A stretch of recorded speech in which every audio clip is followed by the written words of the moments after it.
नमस्कार दोस्तों, स्वागत है आपका हमारे YouTube चैनल एग्जाम गुरु में। दोस्तों आज मैं आपके लिए एक बहुत ही इंपॉर्टेंट वीडियो लेकर आया हूं। रेलवे कैप्सूल के अंतर्गत एनटीपीसी फिजिक्स के यही प्रश्न पूछेगा। ये टॉपिक बहुत ही इंपॉर्टेंट है और सबसे ज्यादा क्वेश्चन इस टॉपिक से पूछे जाते हैं। लगभग मिनिमम 6 से लगा के 10 नंबर तक के क्वेश्चन आ सकते हैं।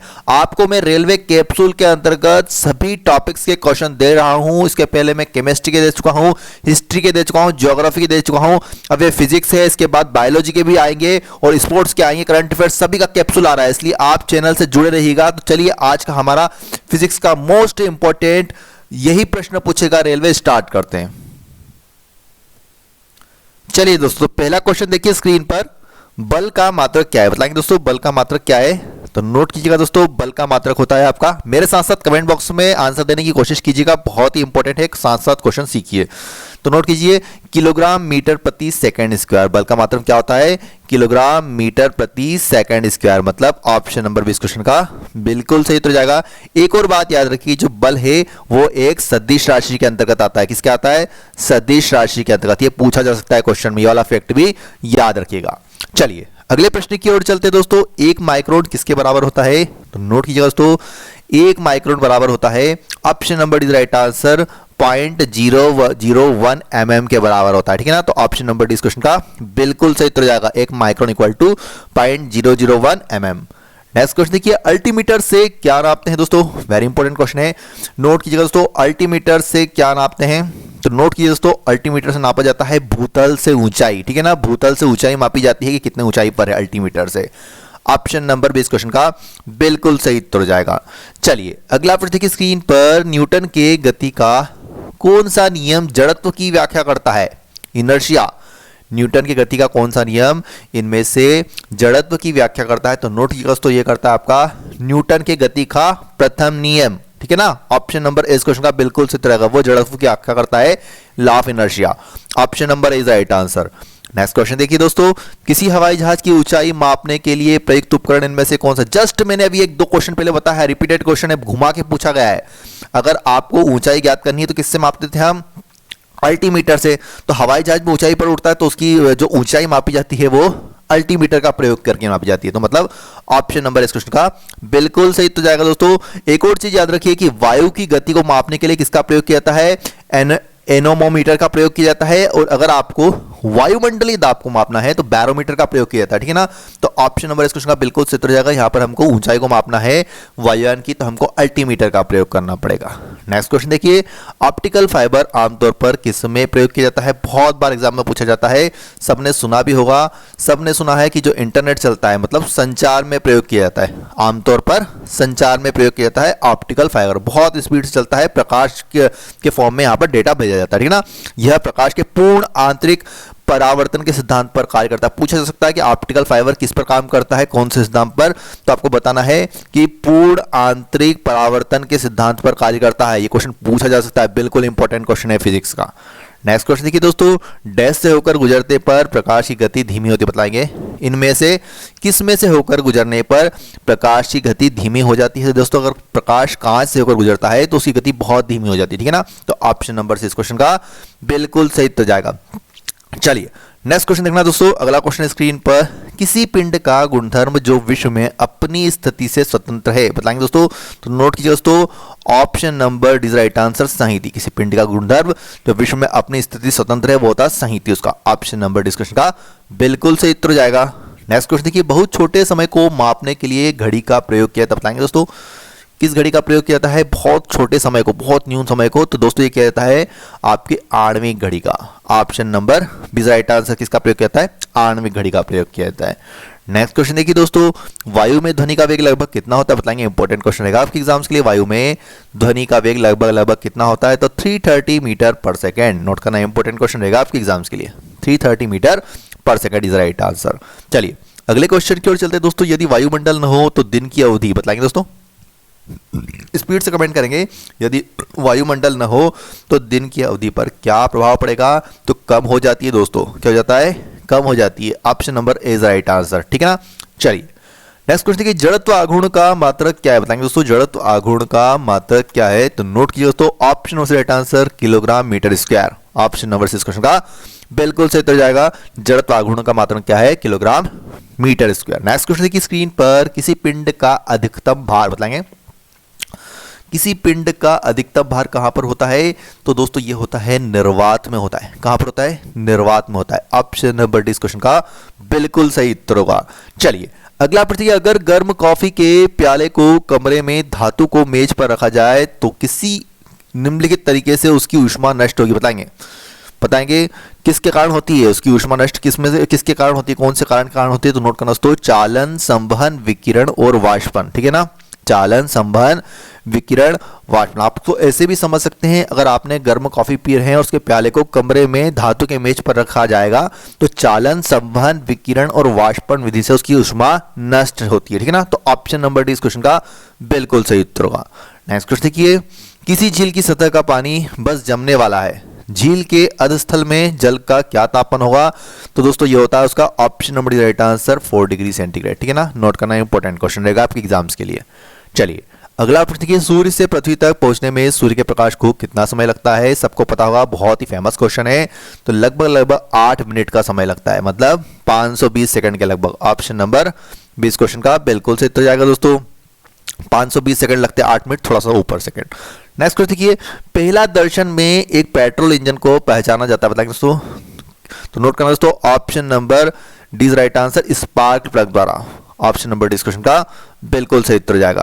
नेक्स्ट क्वेश्चन स्क्रीन पर, यदि प्रक्षेप के वेग को दोगुना कर दिया जाए तो उसका अधिकतम परास, बताएंगे क्या प्रभाव पड़ेगा, तो उसका अधिकतम परास 4 गुना हो जाएगा दोस्तों, कितना हो जाएगा, 4 गुना। Option number B is right answer. Next question है कि स्क्रीन पर, दाब बढ़ाने पर बर्फ के गलनांक पर क्या प्रभाव पड़ता है, तो अगर आप दाब बढ़ा रहे हैं तो बर्फ का गलनांक क्या हो जाता है दोस्तों, घट जाता है। ऑप्शन राइट आंसर, दाब बढ़ाने पर बर्फ का गलनांक घटने लगता है। नेक्स्ट क्वेश्चन देखिए, पराबैंगनी किरणों को कौन अवशोषित करता है, तो पराबैंगनी किरणों को दोस्तों जो ओजोन परत है हमारे वायुमंडल में, हमारे पृथ्वी की चारों ओर, जो हमको सूर्य के अल्ट्रावायलेट किरणों से बचाती है, वो अवशोषित कर लेती है। बहुत इंपॉर्टेंट परत होती है और इसका अभी ये क्या है, जो CFC क्लोरोफ्लोरोकार्बन है, इसको सबसे ज्यादा क्षति पहुंचाती है ये वाला गैस, इसको ओजोन परत को। ठीक है ना, ये हमारी रक्षा करती है सूर्य की पराबैंगनी किरणों से, जो अपने अल्ट्रावायलेट रेज आती है ना, तो ऑप्शन नंबर इस क्वेश्चन का बिल्कुल सही उत्तर जाएगा दोस्तों। नेक्स्ट क्वेश्चन देखिए, निम्नलिखित में से कौन सा पदार्थ भारी मशीनों में स्नेह के रूप में प्रयुक्त किया जाता है, तो दोस्तों किसका प्रयोग किया जाता है, ग्रेफाइट का प्रयोग किया जाता है। ऑप्शन नंबर इस क्वेश्चन का बिल्कुल सही उत्तर दोस्तों, इंपॉर्टेंट क्वेश्चन रहेगा आपके एग्जाम्स के लिए। नेक्स्ट क्वेश्चन देखिए, ऐसी तरंगे जिनका ध्रुवीकरण नहीं हो सकता है क्या कहलाती है, तो नोट करना दोस्तों, ऐसी तरंगे जिनका ध्रुवीकरण नहीं हो सकता है उन्हें कहते हैं दोस्तों अनुदैर्ध्य तरंगे। ऑप्शन नंबर डी इस क्वेश्चन का बिल्कुल सही उत्तर है दोस्तों। नेक्स्ट क्वेश्चन देखिए, किसी वस्तु का मोमेंटम 20% घटा दिया जाए, काइनेटिक एनर्जी में कितने प्रतिशत की कमी होगी, तो दोस्तों हो जाती है आपकी option number D right answer 36% की। ठीक है ना, अगर किसी वस्तु का मोमेंटम 20% घटा दिया जाए तो काइनेटिक एनर्जी में 36% की कमी हो जाती है। नेक्स्ट क्वेश्चन देखिएगा, पाउंड को किलोग्राम में बदलने के लिए गुणा करना पड़ता है, तो दोस्तों पर पाउंड को आपको किलोग्राम में बदलना है, तो उसमें 0.4536 के द्वारा गुणा करना पड़ता है, मतलब ऑप्शन नंबर इस क्वेश्चन का बिल्कुल सही उत्तर जाएगा। चलिए अगला प्रश्न, एंगस्ट्रॉम क्या मापता है, बताएंगे दोस्तों, एंगस्ट्रॉम में क्या मापा जाता है, तो नोट कीजिए दोस्तों, एंगस्ट्रॉम में तरंग दैर्घ्य को मापा जाता है, किसको मापा जाता है, तरंग दैर्घ्य को। इंपॉर्टेंट क्वेश्चन रहेगा आपके एग्जाम्स के लिए। चलिए अगले प्रश्न की ओर चलते हैं दोस्तों। नेक्स्ट क्वेश्चन देखिए स्क्रीन पर, ल्यूमेन किसका मात्रक होता है, तो जो ल्यूमेन होता है दोस्तों वो होता है ज्योति फ्लक्स का। किसका होता है, ज्योति फ्लक्स का। ऑप्शन नंबर सी इस क्वेश्चन का बिल्कुल सही उत्तर जाएगा। चलिए अगला प्रश्न, निम्नलिखित में से कौन सा श्रेणी 1 लीवर का उदाहरण है, बताएंगे बच्चों, निम्नलिखित में से कौन सा इनमें से श्रेणी 1 लीवर का उदाहरण है, तो नोट कीजिए आपका प्लॉयर। ऑप्शन राइट आंसर कौन है, प्लॉयर। चलिए नेक्स्ट क्वेश्चन देखिए, एक गेंद को क्षैतिज से किसी कोण पर फेंकने की वह अधिकतम क्षैतिज दूरी तय करेगी, बताएंगे एक गेंद को क्षैतिज से किस कोण पर फेंके, आपको किस कोण बनाकर फेंकना पड़ता है कि वह अधिकतम क्षैतिज दूरी तय करे। आपने इसका एक एग्जाम्पल भी देखा होगा दोस्तों कि जो क्रिकेट में होती है, क्रिकेट में जब वो बहुत फील्डर अगर आपको बाउंड्री के पास खड़ा होता है फील्डर, तो वो क्या एंगल बना के फेंकता है उसका 45 डिग्री, है ना। जब वो जैसे वो हाथ से गेंद फेंकता है तो उसका एंगल कितना होता है 45 डिग्री का होता है। उससे क्या होता है, गेंद ज्यादा से ज्यादा दूरी पर जाती है। तो ऑप्शन नंबर इस क्वेश्चन का बिल्कुल सही उत्तर होगा। नेक्स्ट क्वेश्चन देखिए, वेंटोमीटर से क्या मापा जाता है, तो दोस्तों वेंट्रीमीटर के द्वारा आपका क्या मापा जाता है, ऑप्शन नंबर राइट आंसर द्रव का प्रभाव। ठीक है ना। चलिए नेक्स्ट क्वेश्चन देखिए, यदि लोलक की लंबाई 4 गुनी की जाए तो लोलक झूलने के समयावधि पर क्या प्रभाव पड़ता है? तो दोस्तों दोगुनी हो जाता है। क्या हो जाता है? दोगुना हो जाता है, ठीक है ना। ऑप्शन नंबर 20 क्वेश्चन का बिल्कुल सही उत्तर होगा। चलिए नेक्स्ट क्वेश्चन देखिए, किसी प्रणाली में कणों का भार केंद्रित होने वाले बिंदु को क्या कहा जाता है? बताएंगे दोस्तों। किसी प्रणाली में कणों का भार केंद्रित होने वाले बिंदु के को क्या कहा जाता है? तो उसको दोस्तों कहा जाता है गुरुत्वाकर्षण का केंद्र। Option number right answer. क्या कहा जाता है?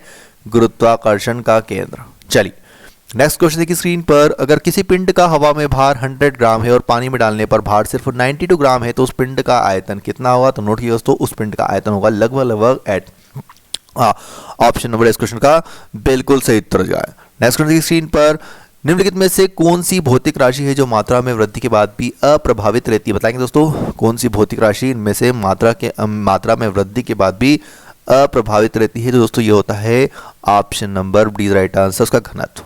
इंपॉर्टेंट क्वेश्चन है आपके एग्जाम्स के लिए आला फिजिक्स का। नेक्स्ट क्वेश्चन देखिए, ध्वनि तरंगों की आवृत्ति का संबंध उसके बताएंगे किससे होता है? तो दोस्तों ध्वनि तरंगों की आवृत्ति का संबंध उसके तारत्व मतलब पिच, इसको इंग्लिश में बोलते हैं, क्या बोलते हैं? पिच से होता है। ऑप्शन नंबर सी इस क्वेश्चन का बिल्कुल सही उत्तर। देखिए जो तारत्व होता है पिच के कारण ही किसी की ध्वनि मोटी होती है और किसी की ध्वनि पतली होती है, पूरा डिपेंड करता है उसकी पिच पर, ठीक है ना। चलिए होता क्या है कि ध्वनि की आवृत्ति अगर अधिक होने पर तारत्व भी अधिक होता है, ठीक है ना। ऑप्शन नंबर सी इस क्वेश्चन का बिल्कुल सही उत्तर जाएगा। नेक्स्ट क्वेश्चन देखना स्क्रीन पर, एसी को डीसी में परिवर्तित करने की युक्ति को पूर्ण को क्या कहा जाता है? इंपॉर्टेंट क्वेश्चन रहेगा, तो दोस्तों नोट कीजिएगा दोस्तों, दुष्टिकारक रेक्टिफायर कहा जाता है, ठीक है ना। ऑप्शन नंबर 20 क्वेश्चन का बिल्कुल सही उत्तर होगा। नेक्स्ट क्वेश्चन देखिए, जब एक कण रेखिक सरल आवर्त गति में रहता है तो उसके क्षैतिज ऊर्जा पर क्या प्रभाव पड़ता है? वस्तु बताना। जब एक कण रेखिक सरल आवर्त गति में रहता है तो उसकी गतिज ऊर्जा अधिकतम होती है। दोस्तों कहां पर होती है? तो माध्य स्थिति पर। पूछा गया है कि गतिज ऊर्जा कहां पर अधिकतम होगी? माध्य स्थिति पर। जब एक कण रेखिक सरल आवर्त गति में रहता है तो उसकी गतिज ऊर्जा अधिकतम उसकी माध्य स्थिति पर होती है। ऑप्शन नंबर 20 क्वेश्चन का बिल्कुल सही उत्तर होगा। नेक्स्ट क्वेश्चन, निम्नलिखित में से कौन विद्युत धारा के चुंबकीय प्रभाव पर आधारित नहीं है? बताएंगे। विद्युत धारा के चुंबकीय प्रभाव पर आधारित इनमें से कौन नहीं है? तो दोस्तों carbon microphone. Option number C इस क्वेश्चन का बिल्कुल सही उत्तर जाएगा। नेक्स्ट क्वेश्चन, निम्नलिखित में से किस उद्योग में अभ्रक का प्रयोग कच्चे पदार्थ के रूप में होता है? बताएंगे। इनमें से किस उद्योग में अभ्रक का प्रयोग कच्चे पदार्थ के रूप में होता है? तो दोस्तों ये किया जाता है आपके विद्युत में, ठीक है ना। विद्युत उद्योगों में अभ्रक का उपयोग किस प्रकार के रूप में होता है? एक कच्चे पदार्थ के रूप में होता है। देखिए होता क्या है कि अभ्रक जो होता है ना, विद्युत का अचालक मतलब बैड कंडक्टर माना जाता है और ऊष्मा का सुचालक माना जाता है, इसलिए उसका प्रयोग होता है। आपने देखा क्या होता है कि अगर विद्युत का कुचालक है तो क्या होगा कि अगर आपने लोहे का कोई तार है, वहां पर तार टांगा हुआ है, तो आप अगर उससे किसी चीज को दूसरी चीज को जोड़ना चाहते हैं तो आप अग्रफ का यूज कर सकते हैं, क्योंकि ये विद्युत का अचालक मतलब बैड कंडक्टर होता है। मतलब विद्युत के उद्योगों में बहुत ज्यादा यूज होता है, ये मानिए आप अभ्रक का। नेक्स्ट क्वेश्चन देखिए, जब ध्वनि तरंगे पानी के अंतःपृष्ठीय भार से अपरिवर्तित होती है तो निम्न में से कौन सा अपरिवर्तित रहता है? तो दोस्तों आवृत्ति अपरिवर्तित रहती है। Option number C right answer, ठीक है ना। चलिए अगला प्रश्न देखिए, पीली रोशनी में गहरी नीली वस्तु कैसी दिखाई देगी? तो नोट कीजिए दोस्तों, आपको एक काली दिखाई देगी। पीली रोशनी में एक गहरी नीली वस्तु आपको काली दिखाई देगी। चलिए अगला प्रश्न देखिए, सार्वत्रिक गुरुत्वाकर्षण नियम का प्रस्तुत करता है इनमें से कौन है? तो नोट कीजिए दोस्तों, सार्वत्रिक गुरुत्वाकर्षण नियम के प्रस्तुत करता है आपके newton. Option number C right answer, ठीक है ना। चलिए तो नोट करना, किसी दो वस्तुओं के बीच कार्य करने वाले आकर्षण बल वस्तुओं के द्रव्यमान के गुणनफल के समानुपाती और उनके बीच की दूरी के वर्ग के व्युत्क्रमानुपाती होते हैं, ठीक है ना। मतलब आप इसको ऐसा कर सकते हैं Fg(m1m2/r²), ठीक है ना, इसको ऐसे लिख सकते हैं। नेक्स्ट क्वेश्चन देखिएगा, एक समतल दर्पण पर आपाती किरण 60 डिग्री का कोण बनाती है तो परावर्तन कोण कितना होगा? तो दोस्तों होता है परावर्तन कोण उस स्थिति में 60 डिग्री का, ठीक है ना। ऑप्शन नंबर इस क्वेश्चन का बिल्कुल सही है। आपतित किरण अगर 60 का बना रही है तो परावर्तित कोण भी 60 का ही बनेगा, ठीक है ना, ऐसे। नेक्स्ट क्वेश्चन स्क्रीन पर, कार्बोरेटर किस इंजन में होता है? तो नोट कीजिए दोस्तों, कार्बोरेटर आपने बिल्कुल सुना होगा पेट्रोल इंजन में।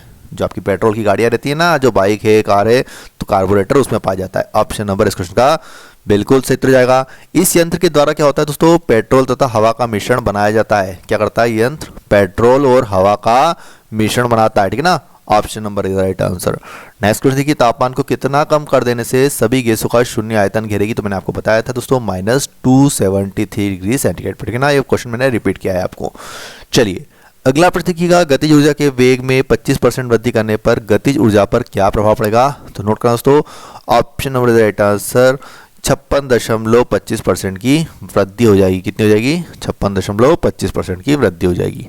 नेक्स्ट क्वेश्चन देखिए, चंद्रमा पर पहुंचने वाला प्रथम व्यक्ति कौन था? तो दोस्तों चंद्रमा पर पहुंचने वाले प्रथम व्यक्ति थे आपके Neil Armstrong. Option number 20 question का बिल्कुल सही उत्तर जाएगा। नेक्स्ट क्वेश्चन देखिए, प्रकाश निर्वात में भी चलता है क्योंकि प्रकाश संबंधित, बताएंगे दोस्तों, प्रकाश निर्वात में चलता है क्योंकि प्रकाश चुंबकीय क्षेत्र, चुंबकीय तरंग है, ठीक है ना, क्योंकि प्रकाश एक चुंबकीय तरंग है इसलिए निर्वात में भी चलता है। नेक्स्ट क्वेश्चन देखना स्क्रीन पर, अदिश एक प्रमात्रा है जिसमें परिणाम होता है, परिमाण परिणाम होता है, लेकिन क्या नहीं होता है? तो दोस्तों इसमें दिशा नहीं होती है। अदिश राशियां कैसी होती है? जिसमें क्या हो?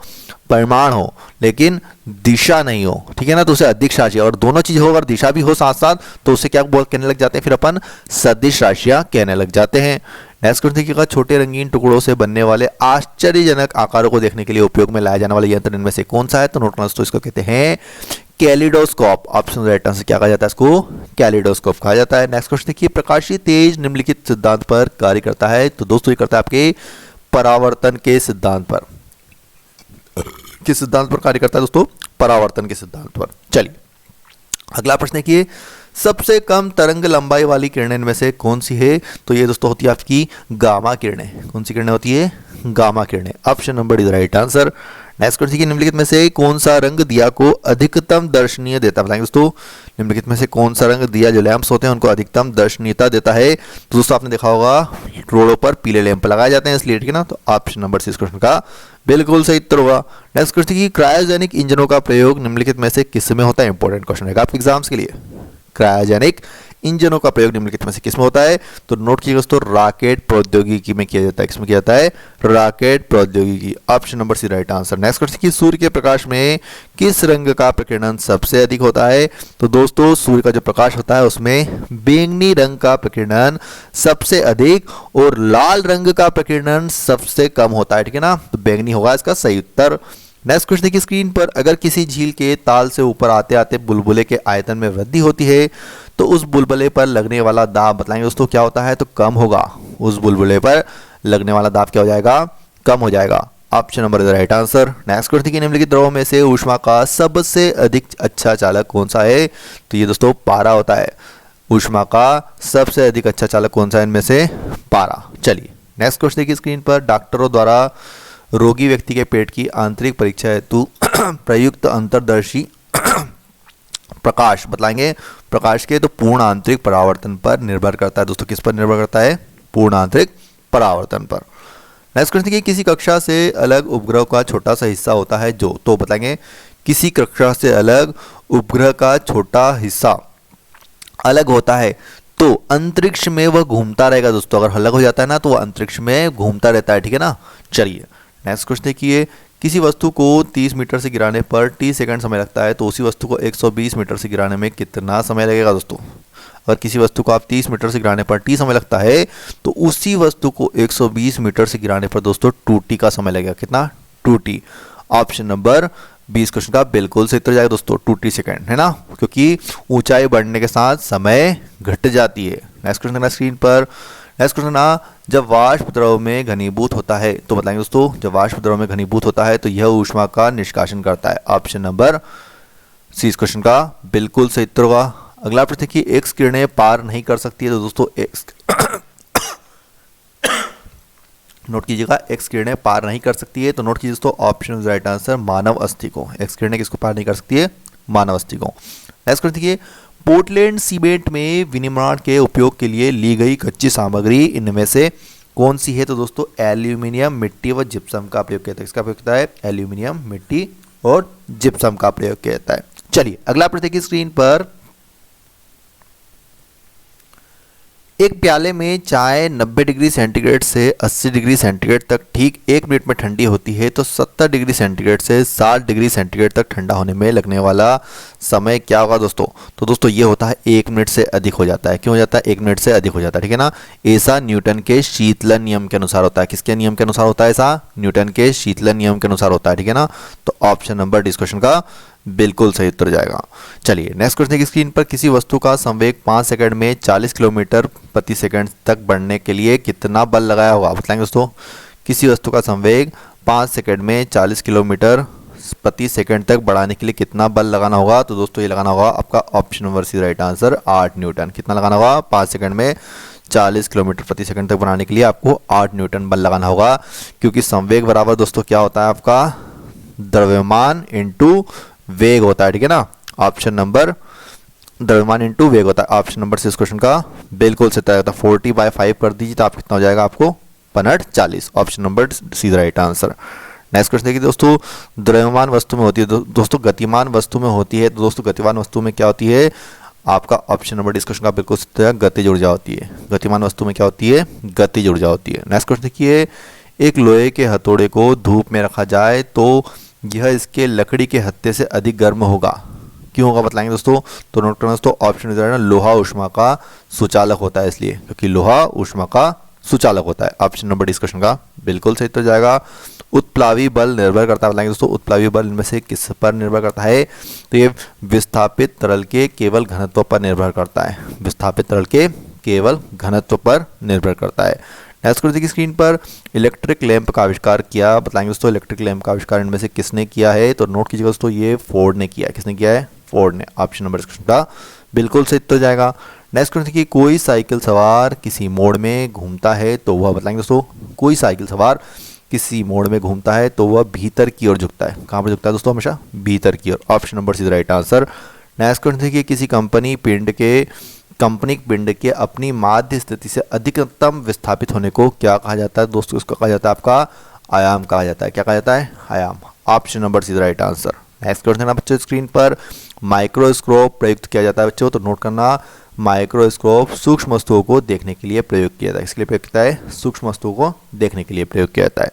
नेक्स्ट क्वेश्चन देखिए, विभवांतर नापने के लिए प्रयुक्त युक्ति को जाना जाता है, बताएंगे दोस्तों विभवांतर नापने के लिए प्रयुक्त युक्ति को जाना जाता है। दोस्तों अगर आपने वीडियो को लाइक नहीं किया तो प्लीज़ वीडियो को एक लाइक करें और ज़्यादा से ज़्यादा शेयर करना है आपको वीडियो खत्म होने पर। लाइक का टारगेट है 10,000 डेली की तरह और शेयर का 5,000। जितने ज़्यादा लाइक और शेयर आएंगे उतनी जल्दी ये कैप्सूल आते जाएंगे सभी टॉपिक के, आपके ही फायदा है, इसलिए प्लीज़ लाइक करना और शेयर ज़्यादा से ज़्यादा करना, ठीक है ना। तो नोट करना, विभवांतर नापने के लिए प्रयुक्त युक्ति को कहा जाता है, ऑप्शन राइट आंसर दोस्तों वोल्टा मापी कहा जाता है। क्या कहता है, वोल्टा मापी। नेक्स्ट क्वेश्चन देखिए, एक कार की गति 10 सेकंड में 20 किलोमीटर प्रति घंटे से 50 किलोमीटर प्रति घंटे तक बदलती है, तो इसका त्वरण कितना होगा बताएंगे दोस्तों।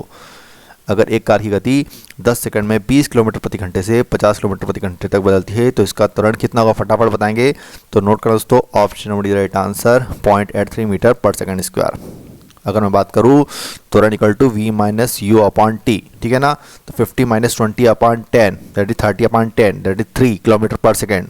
3 किलोमीटर पर सेकंड को 5/18 से मल्टीप्लाई करेंगे तो क्या हो जाएगा आपका 0.83 मीटर प्रति सेकंड स्क्वायर। फार्मूला याद है ना, फिर से फार्मूला नोट कर लो दोस्तों, अगर फार्मूला नहीं पता है आपको मैं बता देता हूँ आपको फार्मूला।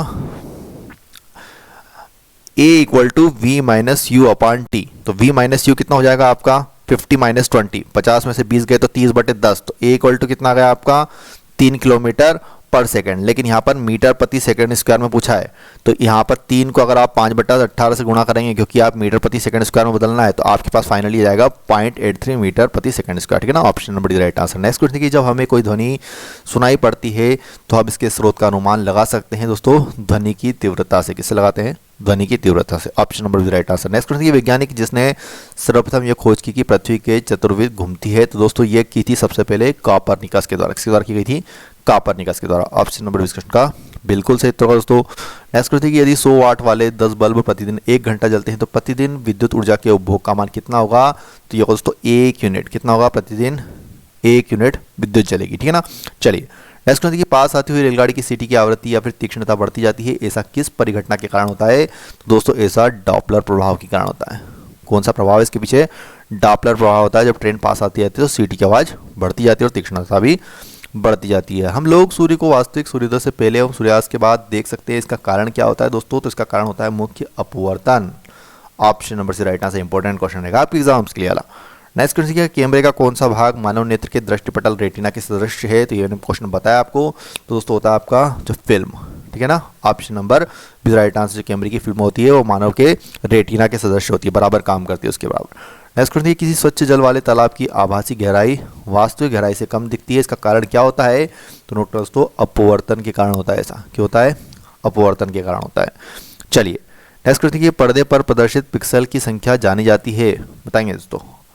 पर्दे की अवलोकन आकार के रूप में किस रूप में जाती है? पर्दे की अवलोकन आकार के रूप में जाती है, जाना जाती है।